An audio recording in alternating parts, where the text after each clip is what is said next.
오늘의 주요 뉴스입니다. 누리호 성능 검증 위성에 실린 원자력 전지가 장기적으로 안정적인 성능을 유지하는 것으로 확인됐습니다.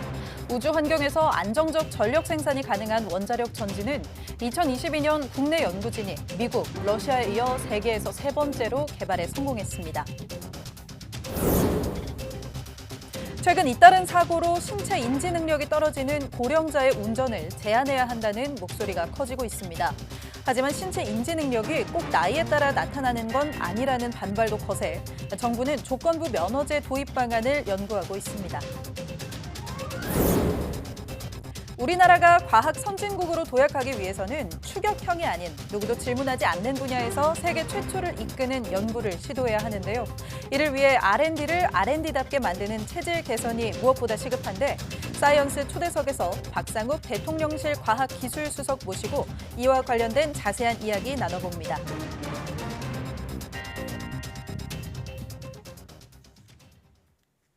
여러분 안녕하십니까? 사이언스 투데이 시작합니다. 미 항공우주국 나사가 실시한 화성 거주 모의 실험 참가자 4명이 1년 13일 만에 모의 화성기지 밖으로 나왔습니다. 팀장 켈리 헤스턴과 미생물학자 엔카 셀라리우, 공학자 로스 브로겔, 의사 네이선 존스로 구성된 실험팀은 텍사스주 휴스턴에 설치된 모의 화성기지에서 378일을 보냈습니다. 화성 듄 알파라는 이름의 기지는 160제곱미터 넓이의 밀폐된 시설로 침실과 체육실, 수직 농장 등을 갖췄으며 참가자들은 외부와 단절된 채 채소 재배, 우주복 착용 등의 실험을 진행했습니다. 참가자 로스 브로겔은 자원이 보충되는 속도보다 빠르게 자원을 쓰면 안 되고 분해되는 속도보다 빠르게 버리면 안 된다는 점을 배웠다고 소감을 밝혔습니다. 나사는 내년에 2번째, 오는 2027년에 3번째 화성 거주 모의 실험을 진행할 예정입니다. 국내에서 자체 개발한 원자력 전지가 장기적으로 안정적인 성능을 유지하는 것으로 확인됐습니다. 한국원자력연구원은 자체 개발한 원자력 전지를 지난 2022년부터 누리호 성능 검증 위성에 탑재, 지구 저궤도에서 신뢰성을 평가한 결과 장기간 안정적인 전력 생산 능력을 확인했다고 밝혔습니다. 홍진태 박사 연구팀이 개발한 원자력 전지는 열을 전기로 변환하는 열 전소자, 전지 내부의 열 손실을 막고 열을 전달하는 열 제어 구조체로 구성됐습니다. 개발한 원자력 전지는 누리호 성능 검증 위성에 탑재돼 4개월 동안 목표한 전기 출력에 도달했으며 지난 2022년 11월부터 올해 5월까지 1년 반 동안 장기간 전기 출력을 유지하는 것도 검증됐습니다. 연구진은 달과 화성 탐사 등 우주의 극한 환경에서 무사히 임무를 완수할 수 있는 고성능 원자력 전지 개발을 위해 후속 연구를 이어가겠다고 덧붙였습니다. 국내 연구진이 C형 간염 바이러스가 죽어도 환자의 면역세포에는 지워지지 않는 흔적이 남는다는 사실을 알아냈습니다. IBS 한국바이러스기초연구소 연구팀은 서울시 보라매 병원, 연세대 세브란스 병원과 함께 만성 C형 감염 환자의 혈액을 채취해 치료 후 상태를 비교한 결과 완치 후에도 바이러스 감염으로 인해 조절 T세포의 염증성 특성이 사라지지 않는다는 사실을 확인했습니다. 연구팀은 C형 간염 치료 후 환자의 면역 체계가 완전히 정상화하지 않는다는 보고가 있었는데 이번 연구로 분자 수준에서 바이러스가 남긴 면역 흉터를 명확히 밝혀냈다고 설명했습니다. 또 코로나19 이후에 겪는 롱 코비드 역시 조절 T세포에 남은 흔적이 원인일 수 있다면서 다른 만성 바이러스 감염에서도 비슷한 흔적이 남아 있는지 살펴볼 계획이라고 덧붙였습니다. 최근 60대 이상 고령 운전자들의 사고가 잇따르면서 이들 연령대 노인들의 운전을 제한해야 한다는 주장까지 나오고 있습니다. 나이가 들면 신체 능력이 떨어지면서 사고 위험도 커질 수밖에 없다는 건데요. 하지만 나이를 기준으로 삼는 건 문제라는 반발도 거셉니다. 권준수 기자가 보도합니다. 30대인 기자가 오랜만에 운전면허 기능시험에 다시 도전해봤습니다. 교차로 진입과 직각 주차 등 모든 과정을 마치는 데 10분 정도가 걸렸습니다. 그럼 고령 운전자의 신체 상태로 운전을 하면 어떨까? 지금부턴 대한노인협회에서 인정하는 80세 노인 체형 기구를 착용하고서 기능시험에 도전해보겠습니다. 80대 노인처럼 등이 굽자 고개를 돌려 사이드미러를 확인하는 게 어려워지기 시작했습니다. 나이가 들수록 근력이 약해지는 걸 고려해 팔과 다리에 모래주머니를 찾는데 그만큼 반응 속도도 느려졌습니다. 꿀발.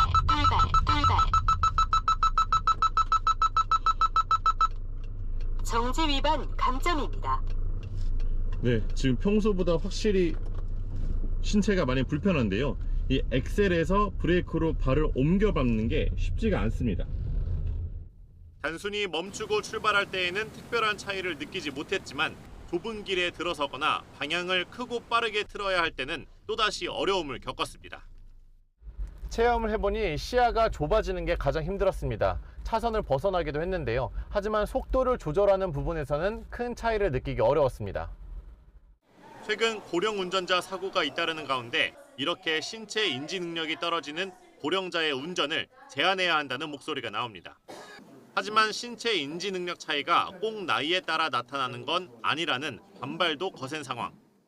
이에 따라 정부는 나이에 상관없이 고위험 운전자를 대상으로 조건부 면허제를 도입하는 방안을 연구하고 있습니다. 특정 신체적인 어떤 약점이 있으면 이 부분을 이제 그 상황에서 운전을 못하게 하는. 그러니까 예를 들면은 시력이 좀 나쁘신 분들 있잖아요. 그러면 이분들은 이제 야간 운전을 못하게 한다든가요. 이와 함께 고령자 차량에 조작 실수로 인한 사고를 막아주는 보조 장치를 설치할 때 정부가 보조금을 주는 일본 등 해외 사례를 참고할 필요가 있다는 지적도 나옵니다. YTN 권준수입니다. 전동 킥보드 등 개인형 이동장치의 최고 속도를 시속 25km에서 20km로 제한하는 시범 사업이 시작됩니다. 행정안전부는 개인형 이동장치 대여업체 10곳, 관계기관들과 함께 이런 내용의 안전관리 강화 업무 협약을 체결했습니다. 최근 5년간 개인형 이동장치 사고 건수는 매년 증가해 지난해에만 2,300여 건의 사고로 24명이 목숨을 잃은 데 따른 겁니다.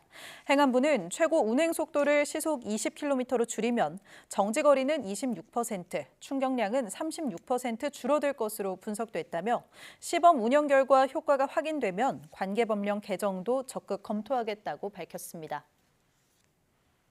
유튜브가 국내 모바일 시장에서 7개월째 이용자 수 1위를 유지하며 시장 지배력을 강화하고 있는 것으로 나타났습니다. 모바일 빅데이터 기업 IGA웍스는 유튜브의 지난달 월간 활성 이용자가 4,624만 6,846명을 기록했다고 밝혔습니다. 유튜브에 이어 카카오톡과 네이버가 각각 2위와 3위를 기록했고 구글 크롬 브라우저가 4위, 구글 포털이 5위로 뒤를 이었습니다. 올해 상반기 유튜브와 크롬, 구글 포털 등 구글 계열 앱의 사용자 수 증가폭이 424만 6천 명에 달한 반면 네이버는 20만 명 증가에 그쳤고 카카오톡은 11만 5천 명이 감소했습니다. 앱 신규 설치 건수에는 테무가 1위, 틱톡 라이트가 3위를 기록하는 등 중국계 애플리케이션의 성장세가 두드러졌습니다. 미술과 수학은 거리가 멀게 느껴지는데요. 안 어울리는 듯한 두 분야가 만난 특별한 전시회가 광주에서 열리고 있습니다. 한국의 근현대 미술 명작도 한자리에서 선보이고 있습니다. 오선열 기자가 보도합니다. 검은 방 안에 행성 모양의 크고 작은 구가 화려한 빛을 뿜어냅니다. 벽면을 둘러싼 거울은 빛을 반사해 우주에 들어온 느낌을 줍니다. 미국 항공우주국 나사에서 실시간으로 전송받은 데이터를 영상화한 미디어 아트입니다. 아무래도 수랑은 조금 평소에 예술이랑 관련이 멀다고 생각을 했는데 이렇게 수학이랑 연관지어서 전시를 한다는 것 자체가 좀 신기하긴 한 것 같아요. 수식으로 빼곡히 채운 거대한 칠판과 형형색색 기하학적인 도형이 그려진 액자.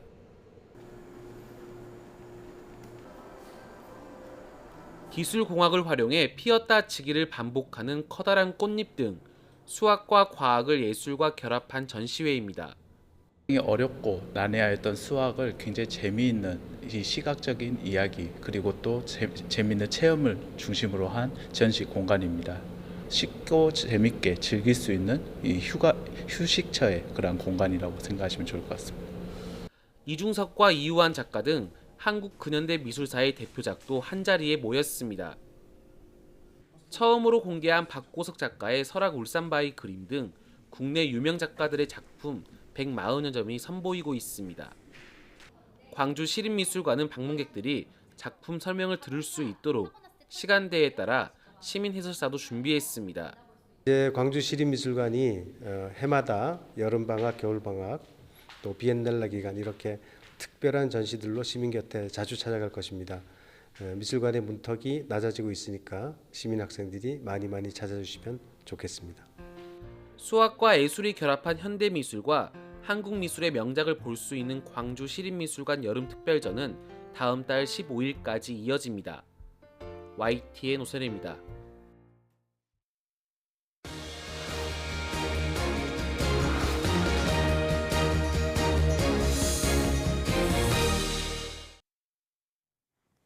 우리나라는 선진국을 쫓아가는 추격형 R&D 시스템으로 누구보다 빠르게 성장해왔지만 이제는 선도형 R&D로 변해야 한다는 목소리가 커지고 있습니다.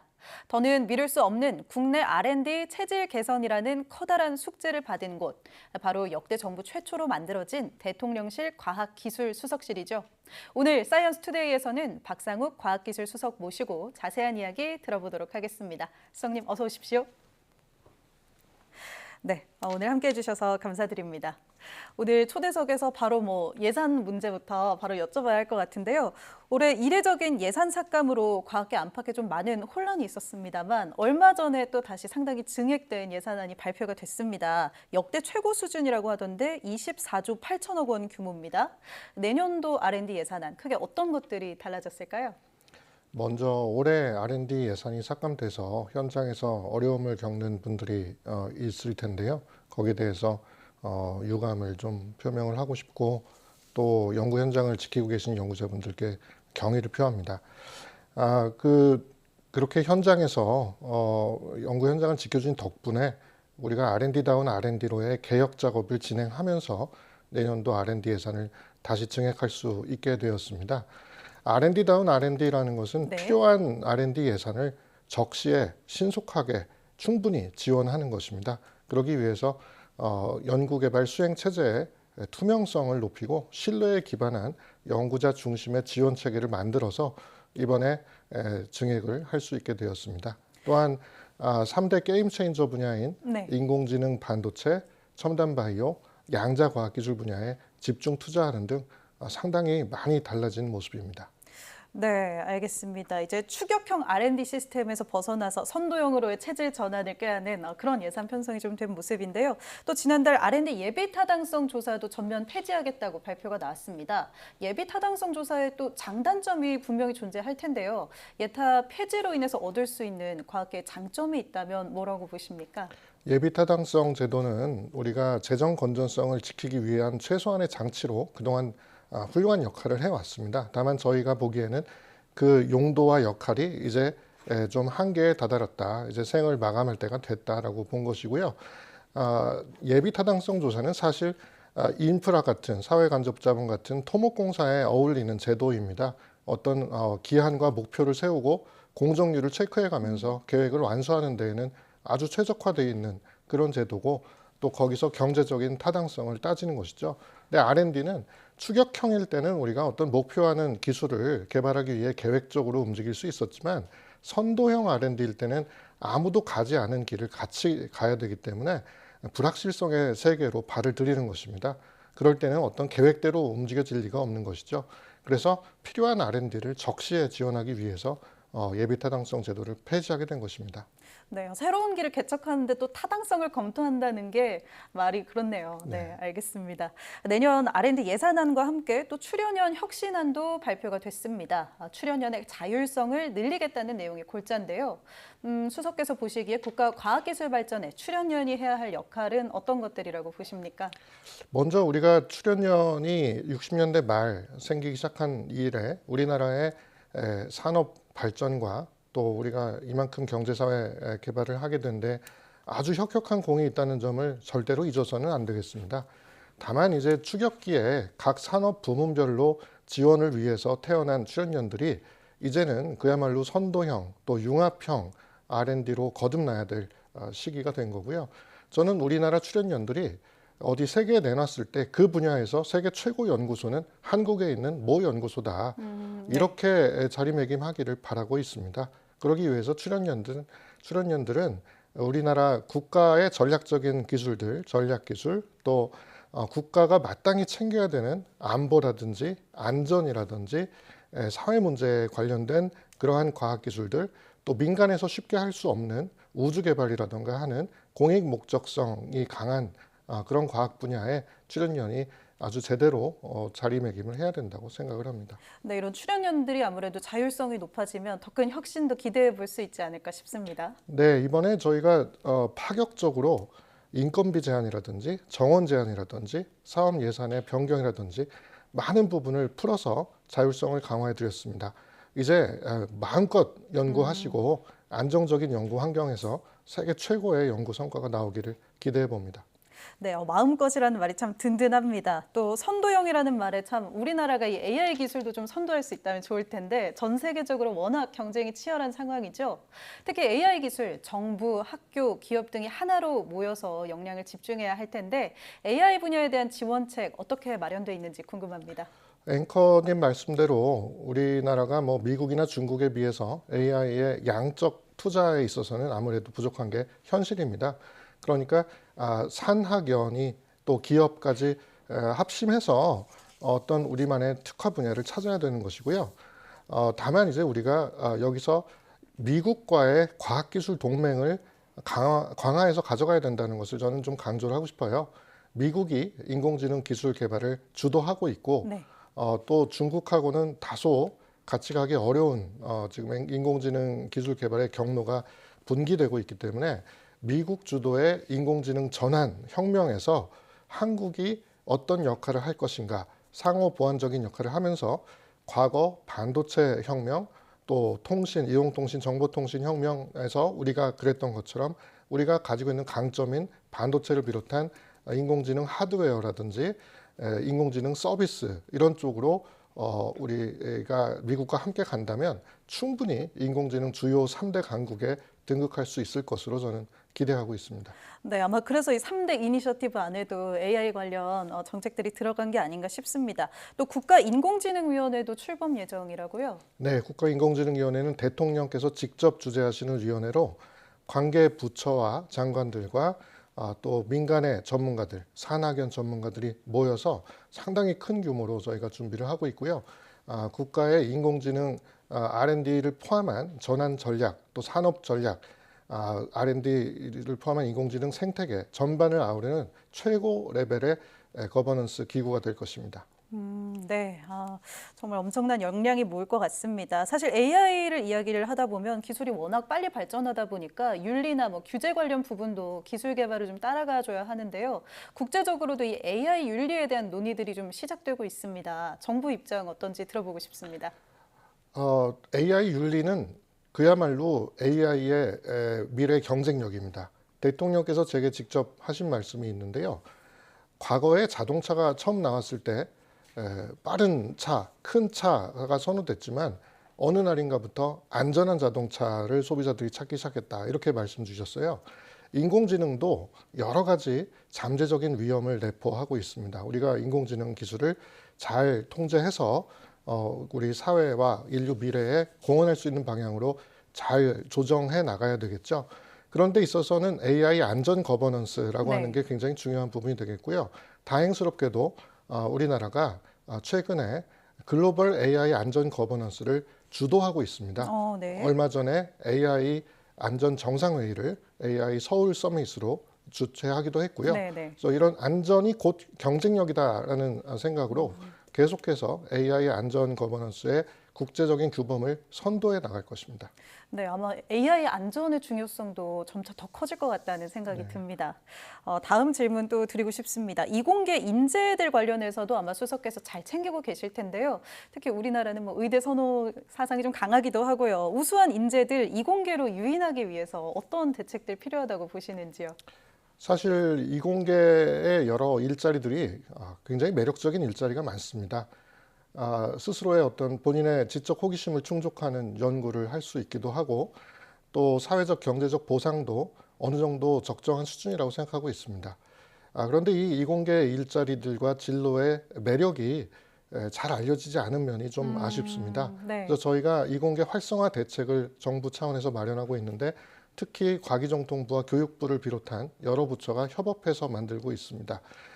이 골자는 곧 발표되겠습니다만은 저희는 이공계를 선택한 분들을 성장시켜주는, 그러니까 그들의 입장에서 얘기하자면 나를 성장시켜주는 이공계, 또 내가 원하는 것을 성취하게 해주는 이공계, 또 그럼으로써 충분히 보상받고 인정받는 이공계라는 세 가지 원칙을 바탕으로 해서 이공계 활성화 대책을 만들어가고 있고요. 정부의 많은 지원 대책들이 집중될 것이기 때문에 그야말로 이공계를 선택했을 때 나는 많은 것을 받고 성장하고 있다. 그래서 내가 원하는 어떤 가치든 간에 충족할 수 있다. 이런 쪽으로 저희가 인식 전환을 하려고 합니다. 네, 인식 전환이 좀 이루어지면 이공계로의 인재 유입도 좀 늘어날 텐데요. 이러기 위해서는 사실 어릴 때부터 좀 과학을 재미있게 즐기고 기초 교양 중의 하나로 과학 문화를 좀 받아들이는 그런 문화가 좀 확산되면 좋지 않을까 하는 생각이 듭니다. 과학 문화를 확산하고 또 정착시키기 위한 구체적인 계획이 있으신지요? 제가 그래서 이 YTN 사이언스에 방송 처음으로 출연하게 된 것입니다. 네. YTN 사이언스 같은 이런 과학 전문 방송이 정말 역할이 중요하고요.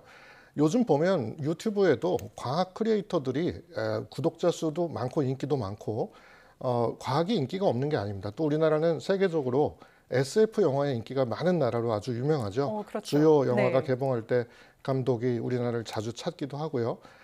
이 과학 문화는 어린이나 청소년만의 것이 아닙니다. 과학 문화는 세대와 관계없이 또 본인의 전공이나 직업과 관계없이 모두가 즐길 수 있는 성인의 과학 문화가 되어야 될 것이고, 그런 게 바로 우리 사회 전체를 어떤 과학적 사고로 이끌게 될 것이고 이성적인 사회로 이끄는 어떤 중요한 토대가 된다고 보고 있습니다.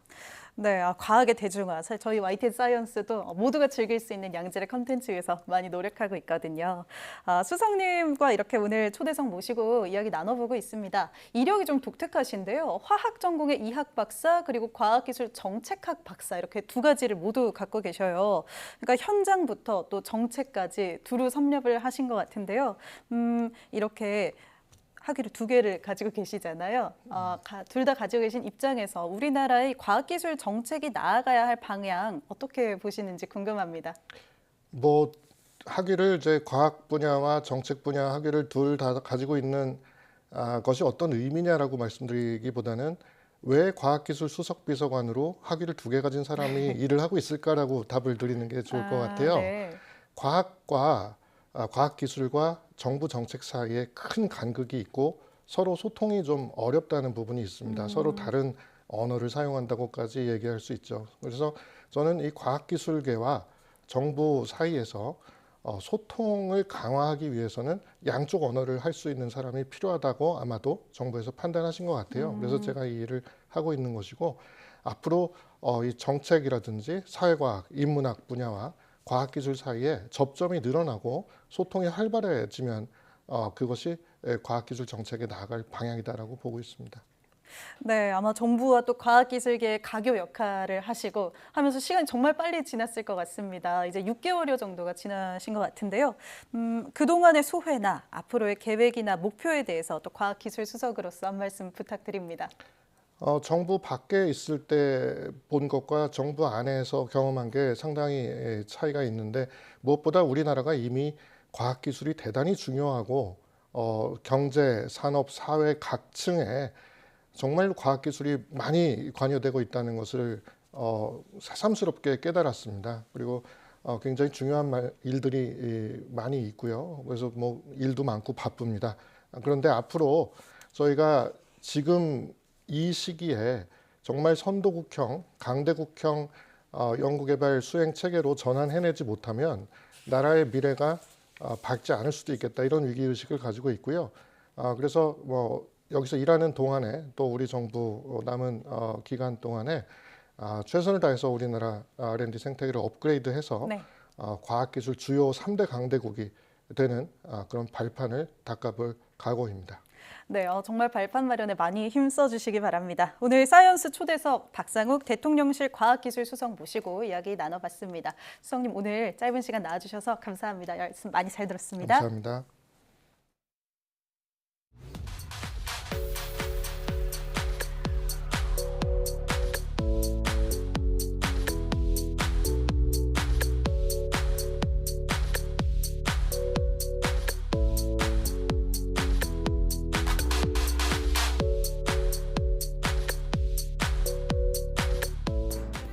네, 오늘 사이언스 초대석에서는 박상욱 대통령실 과학기술수석 모시고 이야기 나눠봤습니다. 전 세계에서 과학기술을 두고 빠르게 패권 다툼이 벌어지는 지금 우리나라가 과학기술 선진국으로 자리매김할 수 있도록 앞으로도 많은 지원이 계속되기를 바랍니다.